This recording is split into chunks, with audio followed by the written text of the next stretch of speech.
हमारा टॉपिक चल रहा है भक्ति आंदोलन, जिसके अंतर्गत हम डिस्कस कर रहे हैं भक्ति आंदोलन के प्रवर्तक संत, जिसमें हम हैं वो रामानंद, चैतन्य महाप्रभु, दादू और रैदास जैसे संतों के जीवनी और उनकी प्रवृत्तियों और उपदेशों को डिस्कस कर चुके हैं। आज हम करेंगे नेक्स्ट संत कबीर। कबीर की जन्म के संबंध में कई दिनतियाँ हैं इसलिए उनकी जाति और जन्म के बारे में निश्चय पूर्वक कुछ भी नहीं कहा जा सकता। सामान्यतः मान्यता है कि वे एक हिंदू विधवा के पुत्र थे, जिसने लोक लज्जा के भय से उन्हें नवजात अवस्था में बनारस के एक तालाब के किनारे छोड़ दिया था। नीरू नामक एक मुसलमान जुलाहा उस नवजात शिशु को उठाकर अपने घर ले आया और उसका पालन पोषण किया। बाद में कबीर का विवाह भी कर दिया गया। उनकी पत्नी का नाम लोई था।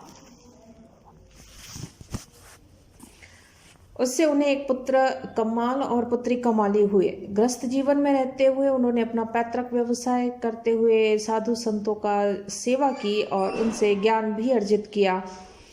कबीर अनपढ़ थे, किंतु उनमें ज्ञान प्राप्ति तथा सही मार्ग ढूंढने की तीव्र उत्कंठा थी। बाद में वे रामानंद स्वामी के शिष्य बन गए और उनके विचारों से पता चलता है कि वे हिंदू और मुसलमान दोनों ही धर्म ग्रंथों का ज्ञान उनको था। कबीर ने भक्ति आंदोलन को एक नया मोड़ दिया। उन्होंने गृह त्याग किए बिना ही आध्यात्मिक विकास किया और आसपास के लोगों को धर्म का सच्चा स्वरूप अर्थ समझाया। उनके उपदेशों के दो मुख्य लक्ष्य देखने को मिलते हैं। एक थे धर्म के बाह्य आडंबरों से मुक्त होकर आध्यात्मिक विकास करना, और दूसरा था हिंदुओं और मुसलमानों के बीच में सद्भावना का वातावरण बनाना। कबीर ने मध्यकाल में प्रचलित वर्ण व्यवस्था के विकृत रूप तथा जाति पाति के भेदभाव का प्रबल विरोध किया। उन्होंने ऊंच नीच और छुआछूत की भावनाओं का भी खंडन किया। उनका कहना था कि सभी मनुष्यों का जन्म समान रूप से होता है, सभी में भगवान का वास है, यह ऊंच नीच कैसी। कबीर ने दूसरों की निंदा करने वालों की भी कड़ी आलोचना की। उनका कहना था कि मनुष्य को दूसरों की निंदा त्यागनी चाहिए और भगवान का स्मरण करना चाहिए। उनका मानना था कि मनुष्य का सबसे बड़ा शत्रु काम है और स्त्री काम को बढ़ाती है, इसलिए कबीर ने स्त्री तथा काम दोनों की निंदा की। उन्होंने कुसंग की निंदा तथा कपट का विरोध किया। उनके अनुसार जिस प्रकार लोहा पानी में डूब जाता है, उसी प्रकार मूर्खों के साथ रहकर मनुष्य भी भवसागर में डूब जाएगा। कबीर ने हिंदू और मुसलमान दोनों के अर्थहीन आडंबरों और रस्मों का खंडन किया। वे यदि हिंदुओं के जाति पाति ऊंच नीच की भावना और मूर्ति पूजा के विरोधी थे, तो उन्होंने मुसलमान की नमाज, रमजान के उपवास, मकबरों और कब्रों की पूजा आदि भी पसंद नहीं की। उन्होंने किशोरवाद, प्रेम मार्ग और भक्ति पर जोर दिया। उनके धर्म की परिभाषा भी अलग थी। वे ईश्वर और मानवता के प्रति प्रेम का ही धर्म मानते थे। वे ईश्वर और मानवता के प्रति प्रेम को ही धर्म मानते थे। उनके अनुसार भक्ति के बिना कोई धर्म नहीं हो सकता। कबीर ने हिंदू और इस्लाम दोनों धर्मों के बाह्य आडंबरों की निंदा करते हुए दोनों की मूलभूत एकता पर जोर दिया। एक बार उन्होंने कहा था कि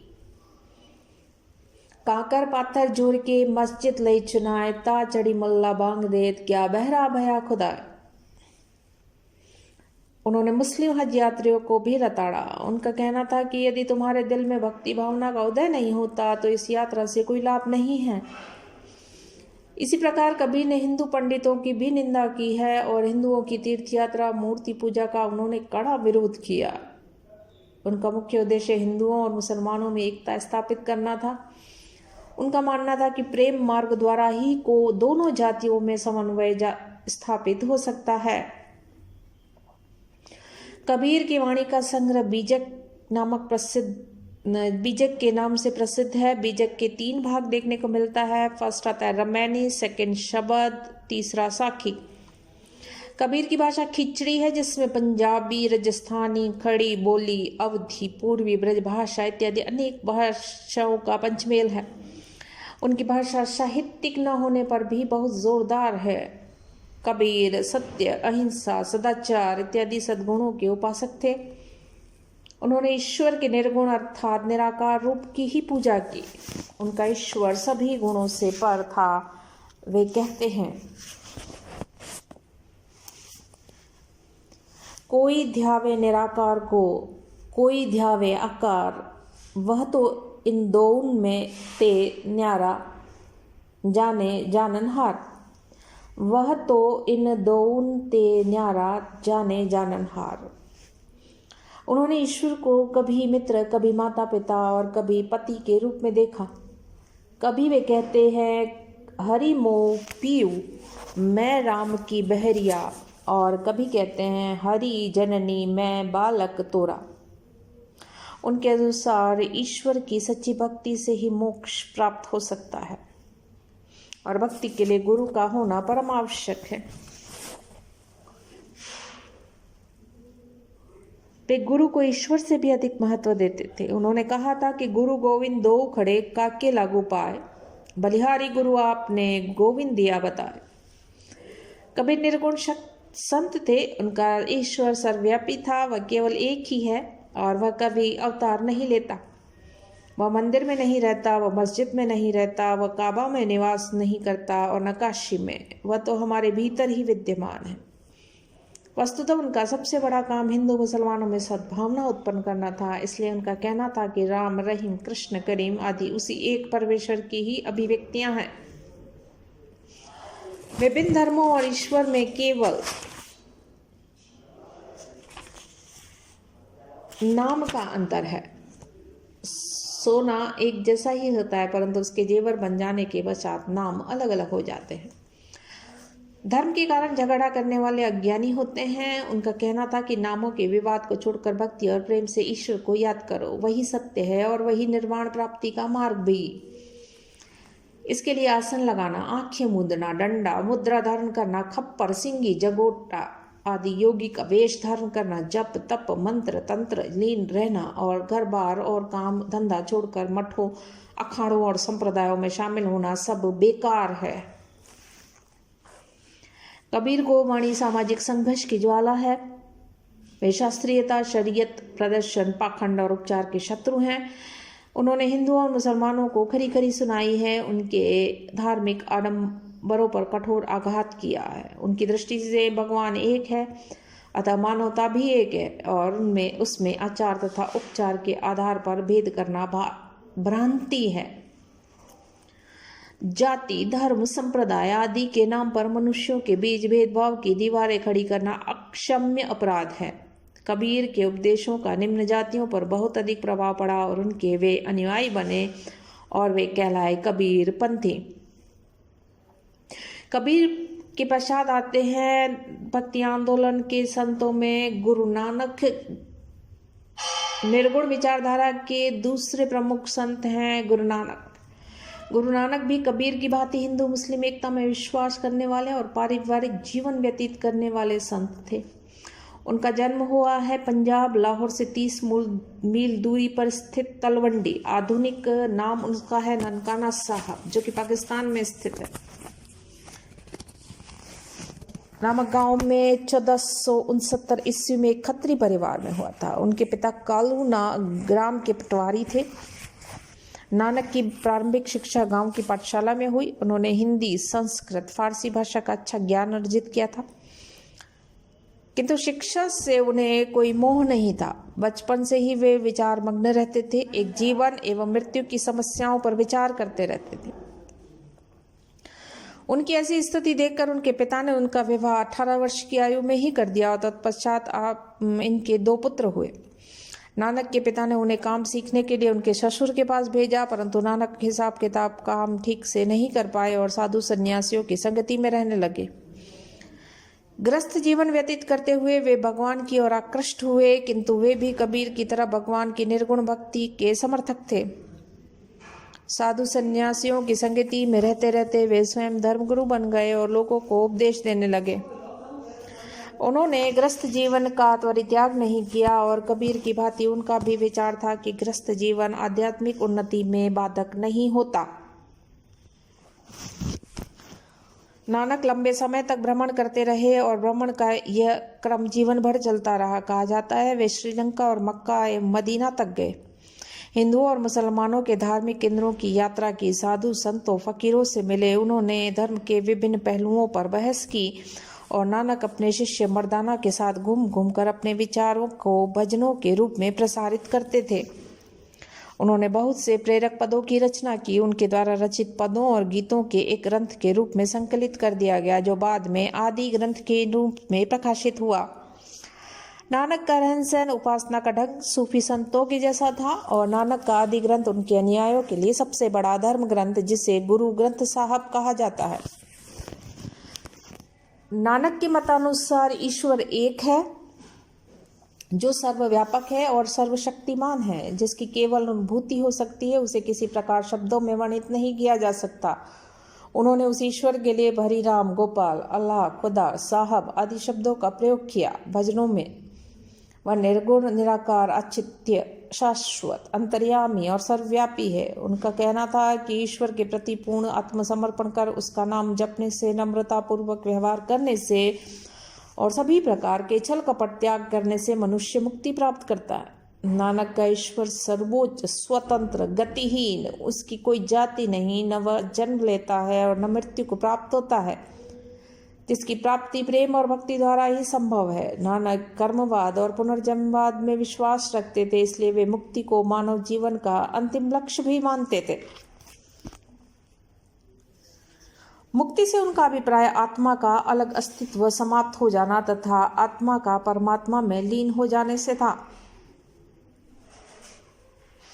अन्य संतों की भांति नानक भी गुरु को महत्व देते थे। उनका मानना था कि गुरु के ज्ञान के बिना साधक को सन्मार्ग नहीं मिल सकता। साधक के लिए वे नैतिकता, नम्रता, सत्य, दान, दया और आदि गुणों का होना आवश्यक मानते थे।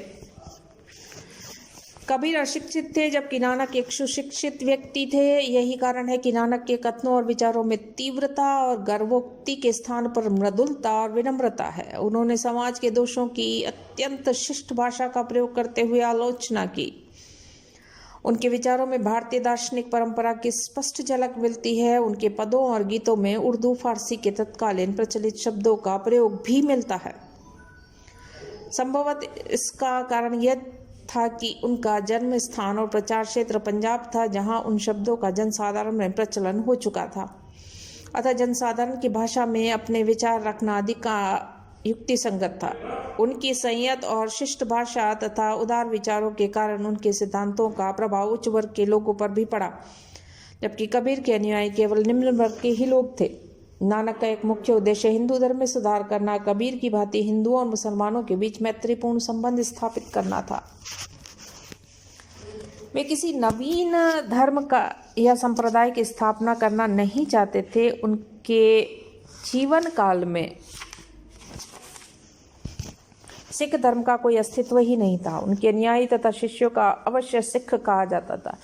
यह पंजाबी भाषा में संस्कृत शिष्य शब्द का ही रूपांतरण है। 1538 ईस्वी में नानक की मृत्यु के बाद उनके अनुयायी शिष्यों ने सिख धर्म की स्थापना की। कालांतर में 10 गुरुओं के नेतृत्व में इस धर्म का महत्वपूर्ण उन्नति हुई और देश और विशेषकर पंजाब में इस धर्म का आज भी भारी प्रभाव है। कबीर की भांति नानक का भी मानना था कि धर्म के बाह्य आडंबर उपचार निरर्थक है। इन्हीं बाह्य आडंबरों के कारण लोगों के बीच अंतर पैदा होता है और वे गुमराह होने लगते हैं। हिंदू मुसलमान दोनों ही इस बाह्य आडंबरों में फंसकर इधर उधर भटक रहे हैं और नानक का उपदेश था कि मनुष्य मात्र की भलाई करो, मनुष्य मात्र से प्रेम करो तथा प्रत्येक प्राणी को भातृभाव से स्नेह करो।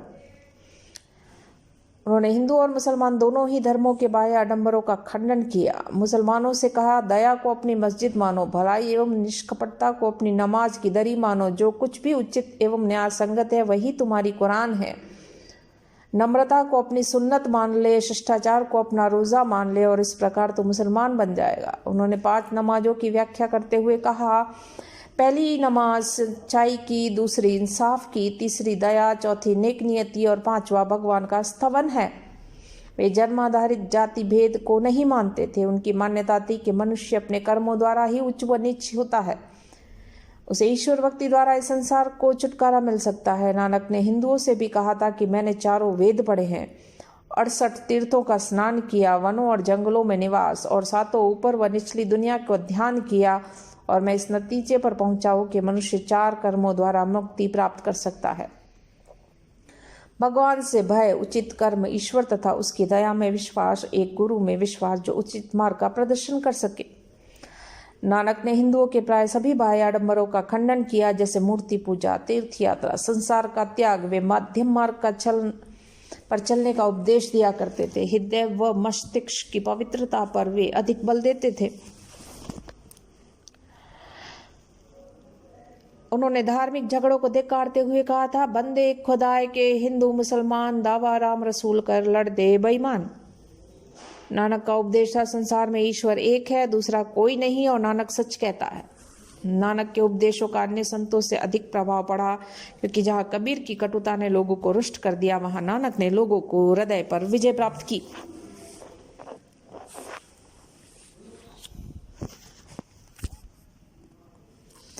नानक कोई धर्म अथवा संप्रदाय के प्रवर्तक नहीं है, बल्कि एक सुधारक थे। वे वेदों और कुरानों को नहीं मानते थे। वे जाति पाति, ब्राह्मणों की प्रमुखता तथा मुल्लाओं की प्रधानता, तीर्थ यात्राओं और मूर्ति पूजा के घोर विरोधी थे। उनके द्वारा मानव मात्र के लिए खुले थे और उन्होंने सभी जातियों के लोगों को, यहाँ तक कि अछूतों को भी अपना शिष्य बनाया था। वे सदैव पुण्य की प्रशंसा और पाप की निंदा, इन दोनों बातों पर बल देते थे। वे एक महान व्यक्ति थे।